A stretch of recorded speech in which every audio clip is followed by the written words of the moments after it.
আসসালামু আলাইকুম গাইস, কেমন আছেন? আশা করি ভালো আছেন। আজকে আমি আপনাদের জন্য ফালুদা রেসিপি নিয়ে এসেছি। তো আমার চ্যানেল যদি ভালো লাগে লাইক কমেন্ট শেয়ার করতে কিন্তু ভুলবেন না, আর অবশ্যই আমার চ্যানেলটি সাবস্ক্রাইব করে দেবেন। তো আমি প্রথমে একটি পাতিল নিয়েছি। পাতিলের মধ্যে আমি 1 লিটার দুধ নিয়েছি। 1 লিটার দুধটাকে আমরা হালকা একটু ঘন করে নেব। এটা ততক্ষণ নাড়াচাড়া করতে হবে যতক্ষণ একটু ঘন না হয়ে যায়। ঘন হওয়ার পর আমরা দিব এখানে ফালুদা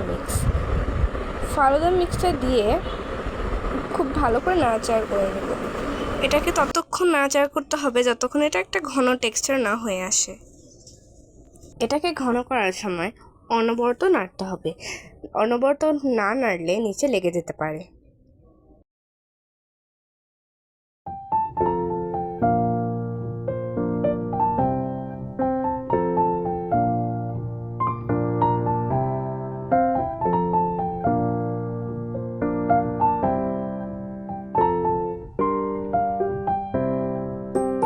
আমাদের দুধের মিক্সটি হয়ে এসেছে। এখন আমরা জেলি বসাবো। জেলিটাকে বসিয়ে সেট করতে রেখে দিব।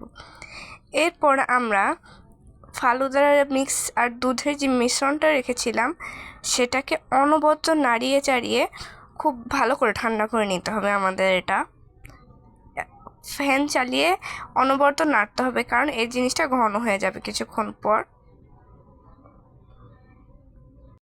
2000 years later. আমাদের এই মিশ্রণটি ঠান্ডা হয়ে এসেছে। এখন আমরা আরেকটি রঙের জেলি বসিয়ে দিব। এই জেলিটাকে খুব ভালো করে নাড়িয়ে চাড়িয়ে নিতে হবে যতক্ষণ এই জেলি মিশ্রণটা ঘন না হয়ে আসে।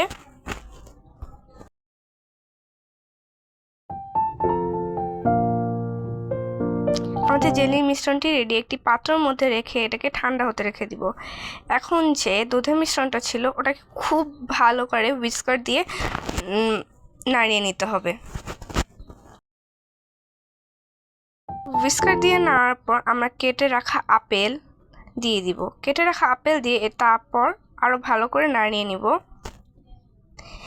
এরপর আমরা দিব সিদ্ধ করে রাখা সাবুদানা। আমরা এখানে 1 কাপ সাবুদানা নিয়েছি, আপনারা এর চেয়ে বেশিও ইউজ করতে পারেন। এই আপেল এবং সাবুদানাটাকে দুধের সাথে ভালো করে মিক্স করে নিতে হবে। এরপর আমরা দিব বেদানাটা উপর দিয়ে এটাকে খুব ভালো করে মিক্স করে দিব। আপনাদের কাছে যেরকম ফল থাকবে সেই ফল দিয়েও আপনারা বানিয়ে নিতে পারেন। এরপর আমরা একটি কাচের পাত্রে পরিবেশন করব। আমার ভিডিও যদি ভালো লাগে লাইক করতে অবশ্যই ভুলবেন না।